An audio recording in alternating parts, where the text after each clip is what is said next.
One of my favorite sayings is that partnerships are powerful. Having started this whole journey in 2013, and so a little less than just right at 10 years, we have been very fortunate, very blessed to have come as far as we have. So one of the things that I've had the opportunity to do, and there have been numerous opportunities that we've been very fortunate to be able to share and give back to other landowners and producers, to give a presentation to the NRCS North Carolina chapter of their Black employees. And so I was asked by Julius George and by Tim Beard to do that.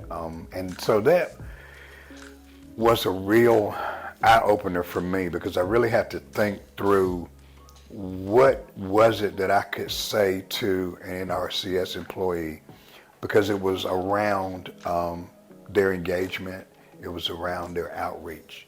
And so the title that I came up with was Merging the Gap Between USDA and African American Producers.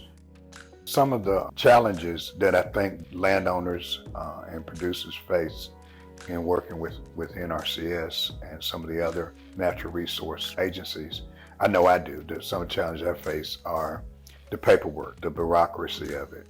Coming out of a background of state government, I certainly understand that, but I think trying to find ways to streamline that paperwork and the terminology, the acronyms, if we can figure out a way how to help to bridge that gap, I think that's one of the major things.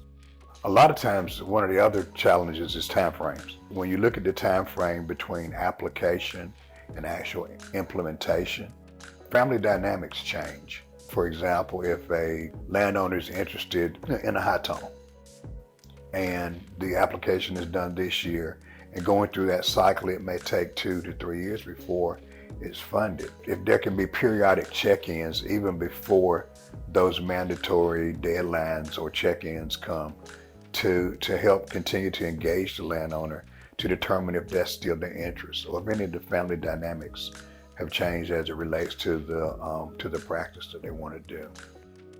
Communication is always a challenge.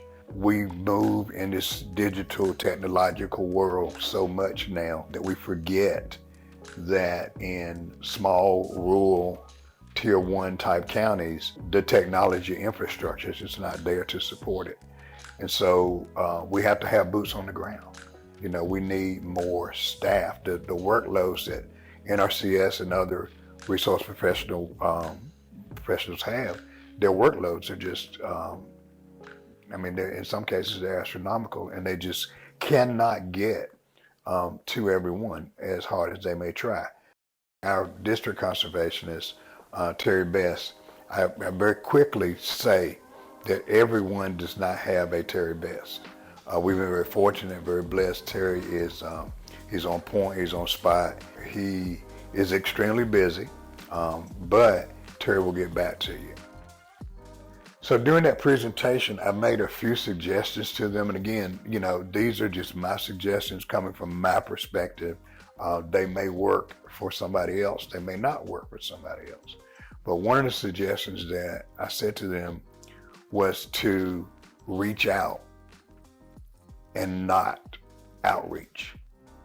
I think too often that term outreach gets overused, and it gets to the point where it just becomes old hat, so to speak. So we have to actually reach out, boots on the ground, engaging with people, having conversations, which again, they try their very best to do. But I think that we have got to do a better job of that. Another thing that has to happen is building trust. It's as simple as a phone call back, an email back. It may not be to give the answer.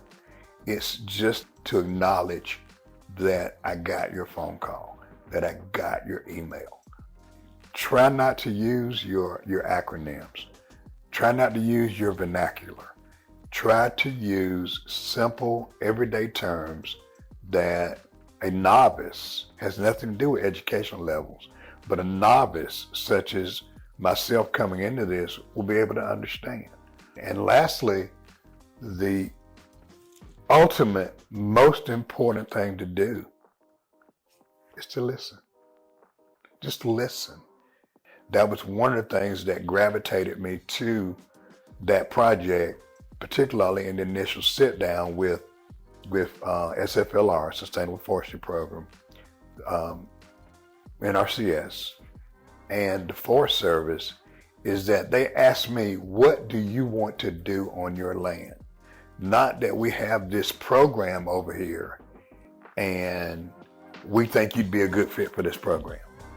So again, it goes back to, as my grandma used to say, put on your listening ears. And so that's one of the most important things that I think that can be done to help continue to build communication, relationships, trust between landowners, producers, and NRCS and other resource professional agencies.